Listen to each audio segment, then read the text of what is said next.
À l'approche de l'hiver, donc il est plus que nécessaire qu'il y ait ce genre d'opération, de sensibilisation contre le monoxyde de carbone.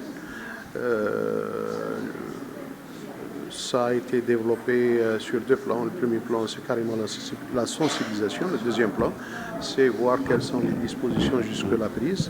Il se trouve que les deux services impliqués sur le sujet, c'est essentiellement la protection civile qui, depuis le mois d'octobre, a entamé une opération de grande envergure de sensibilisation au niveau des écoles, au niveau des villages.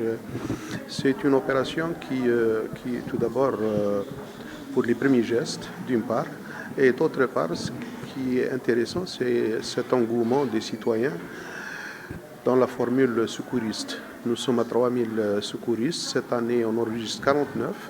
Et c'est pas uniquement pour l'histoire du gaz de monoxyde, mais aussi pour toutes les formes de secourisme. D'autre part, en ce qui concerne le Sonelgaz, il a été procédé à la vérification de plus de 10 000 kilomètres pour la question liée aux fuites. Il demeure entendu que ces cas de sinistre sont enregistrés, je ne dirais pas par négligence, mais beaucoup plus par ignorance. Et c'est pour cela que la sensibilisation doit prendre une dimension beaucoup plus large au niveau de nos écoles, au niveau de centres de formation, au niveau des maisons de jeunes. Nous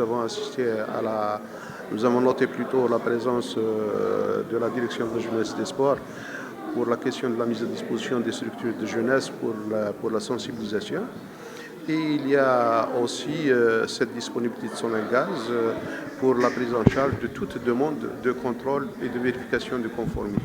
C'est vrai que